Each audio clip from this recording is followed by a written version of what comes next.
IT 기업 카카오는 높은 연봉, 또 수평적인 이 사내 문화 이런 것 때문에 젊은 청년들 사이에서는 꿈의 직장으로 알려져 있습니다.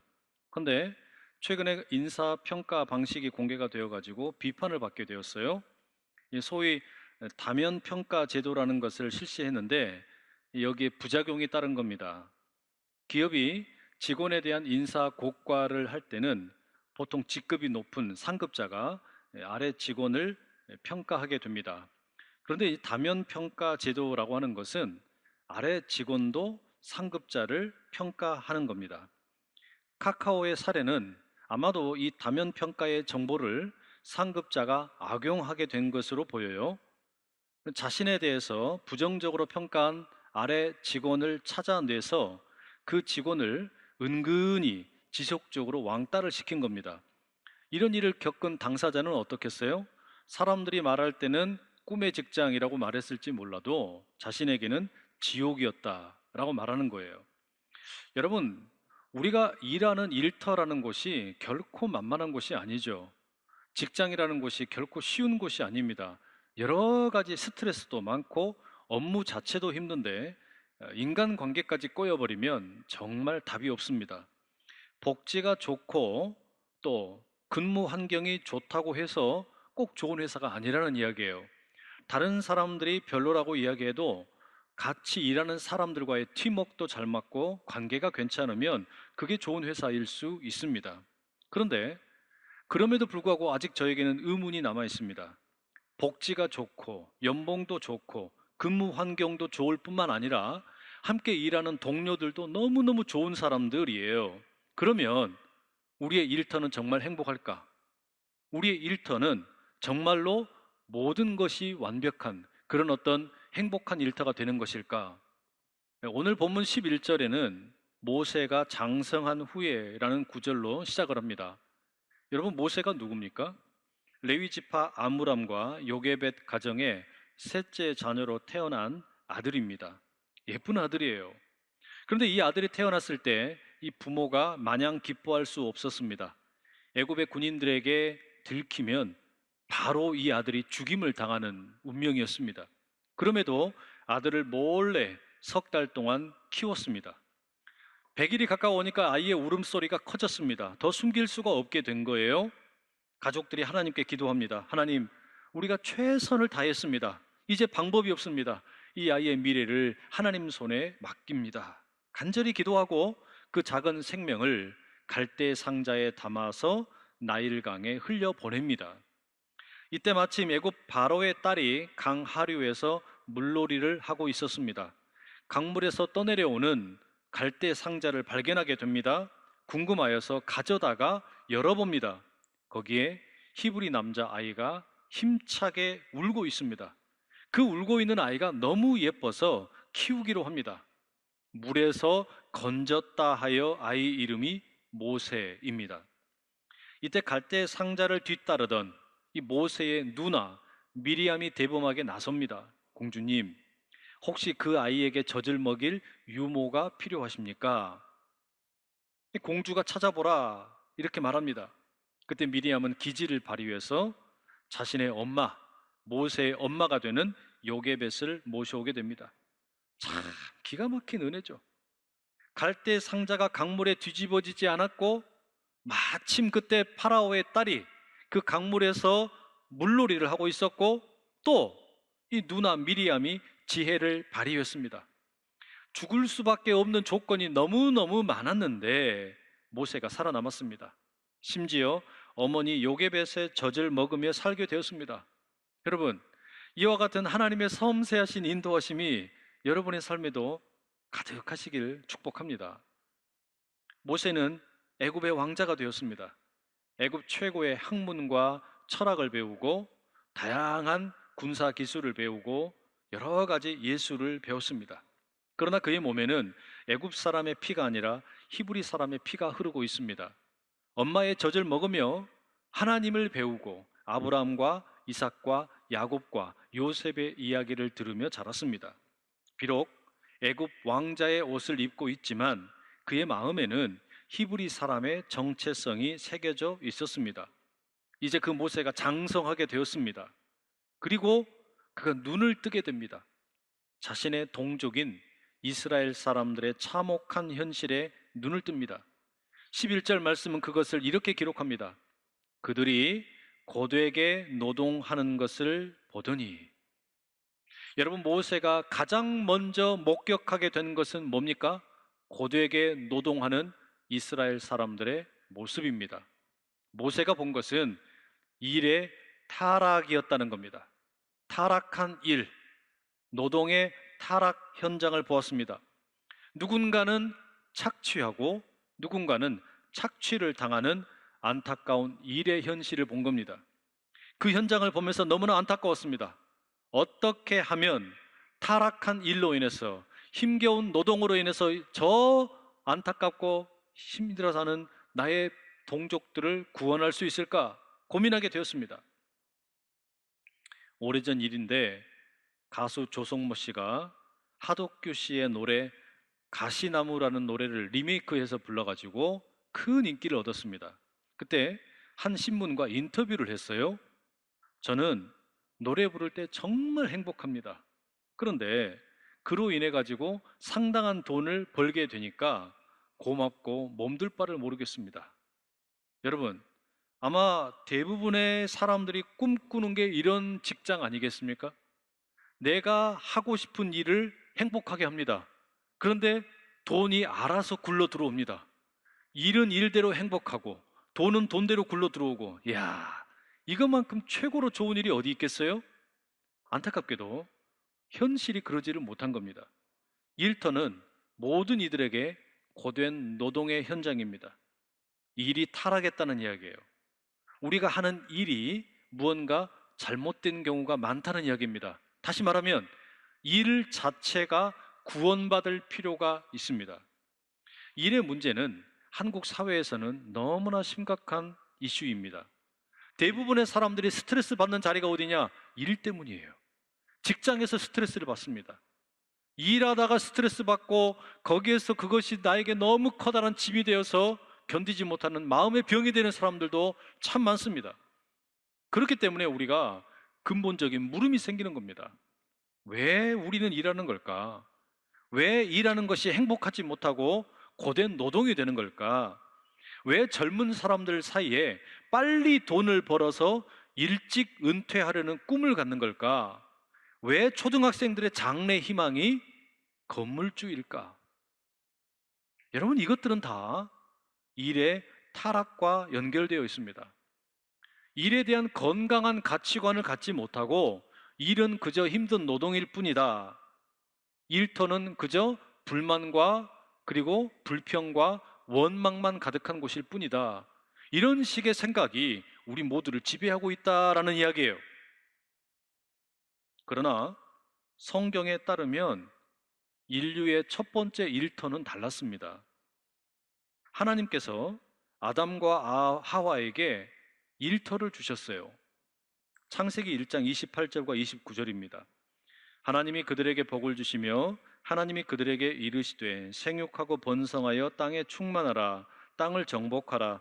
바다의 물고기와 하늘의 새와 땅에 움직이는 모든 생물을 다스리라 하시니라. 여러분, 이것은 하나님께서 아담과 하와에게 에덴 동산을 일터로 맡기셨다는 의미입니다. 에덴 동산을 관리하고 돌보는 일입니다. 그렇습니다. 인류의 첫 번째 직업은 정원 관리사입니다. 정원을 돌보는 일, 에덴 동산, 하나님이 지으시고 하나님이 돌보기를 원하시는 그 땅을 우리들에게 맡기셨다라는 겁니다. 그때는 모든 것이 완벽하고 참 조화로웠습니다. 하나님처럼 일하고 하나님처럼 안식하는 삶을 살았습니다. 그런데 아름다운 에덴의 일터가 아담과 하와에 의해서 망가지게 됩니다. 선악을 알게 하는 나무의 열매를 먹고 말았습니다. 정원 관리사로 만족을 하지 못하고 정원의 주인이 되려고 했습니다. 그 탐욕과 반역으로 인해서 오늘까지 우리는 노동의 대가를 힘들게 치르고 있습니다. 창세기 3장 17절에서 19절 말씀입니다. 땅은 너로 말미암아 저주를 받고 너는 네 평생에 수고하여야 그 소산을 먹으리라. 땅이 네게 가시덤불과 엉겅퀴를 낼 것이라. 네가 먹을 것은 밭의 채소인즉 네가 흙으로 돌아갈 때까지 얼굴에 땀을 흘려야 먹을 것을 먹으리니 네가 그것에서 취함을 입었음이라. 너는 흙이니 흙으로 돌아갈 것이니라. 땅이 너로 인해 저주를 받았다. 인간의 범죄로 인해서 사람들이 일하게 되는 터전, 땅이 저주를 받았다라는 겁니다. 결국 우리의 일이 타락하게 된 겁니다. 우리의 일이 문제가 생긴 겁니다. 이 모든 것은 아담과 하와의 범죄함으로 생겨난 일입니다. 그들 때문에 결국 오늘 우리의 일터 역시 지옥이 되어버렸습니다. 고된 노동을 합니다. 땀을 흘리고 수고를 하지만 늘 공허합니다. 문제가 있다라는 이야기예요. 맞습니다, 여러분. 아담과 하와 때문입니다.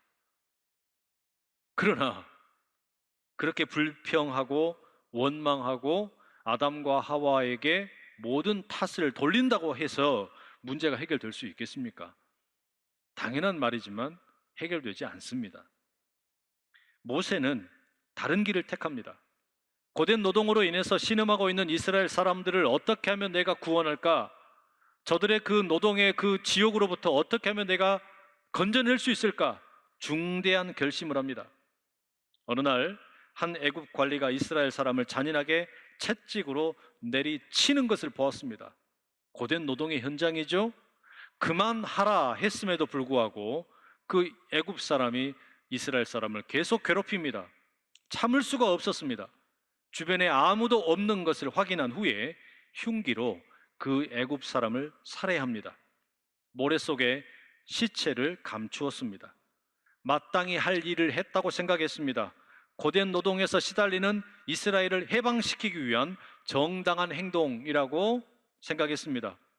폭력을 써서라도 이 고된 노동의 악순환을 끊고 싶었던 것이겠죠. 그러나 모세의 행동이 이스라엘의 고된 노동을 멈출 수는 없었습니다. 오히려 모세의 범죄가 드러나게 되었고 그는 도망을 가야만 했습니다. 모세의 시도는 철저하게 실패한 겁니다. 일의 타락을 구원하고자 했던 모세의 순수한 열정과 동기는 실패하고 말았습니다. 인류의 역사에도 많은 사람들이 다양한 방식으로 우리가 일하는 가운데 겪는 수많은 문제들을 이해하고 풀어보려고 노력을 했습니다. 대표적으로 두 명의 사람을 이야기 드리고 싶습니다. 1776년에 아담 스미스라는 분이 국부론이라는 책을 썼습니다. 이 책은 오늘 우리가 누리고 있는 시장경제, 자본주의의 초석이 되는 중요한 책입니다.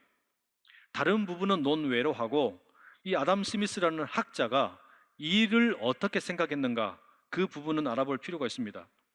이 아담 스미스는 일을 행복을 성취하기 위한 수단이라고 생각했습니다. 사람들이 왜 일을 하는 것이냐?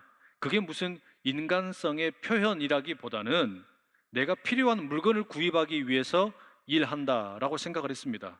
쉽게 이야기하면 일이라고 하는 것은 일정 부분 부정적일 수밖에 없습니다. 견뎌야만 하는 겁니다. 일을 할 때 사람들은 편안함이라든지 자유라든지 행복이라든지 이런 것들을 일정 부분 포기해야 한다라고 생각을 한 겁니다. 아마 이게 오늘날 시장 경제 가운데 살고 있는 대부분의 사람들의 일에 대한 생각일 겁니다. 이런 생각의 연장선에서 보면 일터에서는 늘상 소외 현상이 생겨날 수밖에 없습니다. 인간성이 상실될 수밖에 없다는 이야기예요. 왜? 내가 일하는 것은 행복을 얻기 위한 것이기 때문에 일 자체로부터 행복을 찾는 것은 사치라고 생각하는 겁니다. 아담 스미스는 이와 같은 일터에서 인간 소외가 발생하는 것, 인간성이 상실되는 것, 이건 어쩔 수 없는 대가라고 생각을 했습니다. 경제적인 진보이든 문명화를 위해서 그런 것은 참아야 하고 치러야 한다 생각했습니다. 쉽게 말하면 고된 노동의 문제는 행복을 위해 견뎌야 한다라는 겁니다. 돈을 벌기 위해서, 필요한 물건을 사기 위해서, 먹고 살기 위해서, 좋은 것을 얻기 위해서, 행복을 위해서 노동을 견뎌라. 그게 아담 스미스의 해결책입니다. 그런데 여러분, 이게 진정한 해결이 되겠습니까? 일의 타락을 구원할 수 있겠냐는 이야기예요. 이 불가능하죠. 근본적으로 일 자체를 수단으로 생각하면 이것은 인간 소외의 문제를 해결할 수가 없습니다. 이와 완전히 다른 이야기를 하는 사람도 있었어요. 이 칼 마르크스라는 사람입니다. 이 사람은 인간이라는 존재는 목적을 가지고 자유롭게 일하는 존재라고 생각을 했습니다. 그러니까 일은 수단이 아니라 그 자체로 목적이라는 겁니다. 그러니까 자본주의 사회에서 일은 사람들을 소외시키고 인간성을 상실하게 만들기 때문에 자본주의 체제 자체가 잘못되었다라고 비판을 합니다. 자본주의 가운데 여러 가지 장점들이 많이 있지만 그 체제 자체를 깨뜨려야 된다, 새롭게 해야 된다라고 주장을 합니다. 그래서 노동을 분화하는 것도 옳지 못하다라고 말하고 그가 내세우는 것이 공산주의입니다. 공동으로 함께 생산을 하자. 개인의 어떤 사유재산으로 그렇게 하지 말고 우리가 함께 생산해서 함께 먹고 살자. 유토피아를 꿈꿉니다. 그러면 모두가 정말로 행복하게 될 것이다. 마르크스가 이렇게 주장을 했습니다. 마르크스가 일을 목적으로 생각하고 중요하게 생각한 거 배울 점이 많이 있습니다. 하지만 오늘날 우리가 전 세계 모든 나라들을 살펴보면 알 수 있는 것처럼 공산주의를 정치와 경제 이념으로 채택한 국가들 가운데 성공한 나라가 없습니다. 개인의 자유가 보장이 되지 않을 때 나라의 경제가 성장을 하지 못하고 결국 모두가 다 함께 가난해지는 비극을 맞이하고 말았습니다. 여러분, 그러면 우리가 어떤 결론에 이르게 됩니까? 이 고된 노동의 문제를 해결하기 위해서 폭력을 행사했던 모세의 방법도 일이 고되고 힘들지만 견뎌라, 그러면 보상에 따른다라는 아담 스미스의 방법도 공산주의의 유토피아를 부르짖었던 칼 마르크스의 방법도 일의 타락을 해결하지 못했다는 이야기예요. 일의 문제를 구원하지 못했다라는 말입니다. 일 자체를 어떻게 하면 의미 있게 만들 것인가 온전한 해결책이 되지 못했다는 이야기입니다. 왜 그럴까요? 왜 성공하지 못한 걸까요? 그 이유는 일의 현장에서 발생하는 인간성의 상실, 인간 소외의 문제라고 하는 것은 이게 단순히 경제 문제가 아니기 때문에 그렇습니다. 우리가 일하는 현장에서 일을 하는데 인간이 착취를 당하기도 하고 소외되기도 하고 인간성이 상실이 되는 이 모든 것들은 단순히 돈의 문제가 아니라는 이야기예요. 경제 문제가 아니라는 이야기입니다. 그럼 뭐냐? 이건 영적인 문제입니다. 다시 말하면 인간 소외의 문제를 인간 스스로 해결할 수가 없다라는 말이에요. 결국은 우리에게 필요한 것은 뭐냐? 일에 대한 영적인 이해가 필요합니다. 일 가운데서 타락이 일어나고 일 가운데서 고통이 있다면 그것을 구원하기 위한 건강한 영적인 이해가 반드시 필요합니다. 자본주의와 공산주의가 해결할 수 없는 문제의 해답은 하나님의 말씀이 있다는 이야기예요. 복음 안에 고된 노동의 문제를 해결하는 진정한 열쇠가 있습니다. 오늘 본문에 이어지는 출애굽기 2장 23절에 이런 말씀이 있습니다. 여러 해 후에 애굽 왕은 죽었고 이스라엘 자손은 고된 노동으로 말미암아 탄식하며 부르짖으니 그 고된 노동으로 말미암아 부르짖는 소리가 하나님께 상달된지라. 여러분, 모세는 실패했습니다. 자기 동족들이 고된 노동에 시달리는 거 구원하기 위해서 폭력의 방법을 썼는데 실패했어요. 자신이 도망자가 되고 미디안에서 수십 년을 허비해야만 했습니다. 그런데 시간이 흐른 뒤에 이제는 하나님께서 직접 이스라엘의 고된 노동으로 인한 탄식 소리를 들으십니다. 고된 노동으로 인한 부르짖음을 들으시는 거예요. 타락한 일의 현장을 구원해 달라라는 사람들의 부르짖음을 하나님께서 들으시고 반응하십니다. 말하자면 하나님이 이제 직접 개입을 하시는 겁니다. 여러분, 우리가 이걸 믿어야 됩니다. 순진한 것처럼 보이지만 고통받고 있는 노동의 현장, 고된 노동의 현장을 살리는 길은 하나님께서 보고 계신다. 하나님께서 탄식 소리를 들으신다. 바로 그때 비로소 문제 해결이 시작된다는 이야기입니다. 여러분의 일터의 문제, 내가 직장에서 받는 스트레스의 문제, 내가 산업으로 인해서 힘겨워하는 문제, 제품을 만들었는데 해결이 되지 않는 여러 문제, 거래처와 꼬여있는 문제, 이 모든 문제들 하나님께서 들으실 때, 고된 노동의 부르짖음을 들으실 때 비로소 문제가 해결될 수 있다는 말입니다. 그러면 하나님의 해결책이 뭐냐? 여러분, 하나님께서는 40년 동안 미디안 광야에서 살던 모세를 부르십니다. 호렙산의 떨기나무에서 부르십니다. 가서 내 백성을 구원하라 말씀하십니다. 고된 노동에 시달리고 있는 내 백성을 이제 구원하라 하나님이 말씀하셨어요. 모세가 거절합니다. 이미 실패했기 때문입니다. 내가 갔는데 실패했습니다. 안 됩니다. 하나님이 또 가라고 말씀하십니다. 또 가라고 말씀하십니다. 그때 모세가 하나님께 묻습니다. 내가 누구이기에 바로에게 가며 이스라엘 자손을 애굽에서 인도하여 내리이까? 나는 실패했습니다. 나는 아무것도 아닙니다. 모세의 그런 고백 아니겠어요? 그때 하나님이 대단히 중요한 말씀을 하십니다. 3장 12절, 내가 반드시 너와 함께 있으리라. 이건 동문서답입니다. 내가 누구냐고 물었는데 하나님께서는 내가 반드시 너와 함께 있으리라. 저는 이 말씀을 이렇게 확장시켜 보고 싶어요. 내가 반드시 너의 일과 함께 있으리라. 내가 반드시 너의 직업에 함께 있으리라. 내가 반드시 너의 일터에 함께 있으리라. 여러분, 이게 뭘 의미하는 걸까요? 일의 타락을 구원하는 유일한 방법은 일터에 하나님께서 함께 하시는 것뿐입니다. 하나님께서 함께 하셔야만 일터가 회복되고 구원된다는 이야기예요. 하나님께서 함께 하셔야만 일터에서 벌어지는 인간 소외를 극복하고 인간성의 상실을 극복하고 건강한 일의 본래 의미를 찾을 수 있다는 이야기입니다. 에덴 동산에서 그 모습을 발견할 수 있습니다. 에덴 동산의 일은 그 자체가 목적이었습니다. 일하는 가운데 동산을 돌보는 기쁨과 보람이 있었습니다. 일 자체에 행복이 있었다는 이야기예요. 그리고 덩달아 동산의 각종 나무의 과일들을 먹으면서 자신들의 필요를 채웠습니다. 때문에 에덴 동산의 일은 행복과 분리되지 않았습니다. 에덴 동산의 일은 수단과 목적으로 분리되는 것이 아니라 하나님과 함께 하게 될 때 통합을 이루었다라는 이야기예요.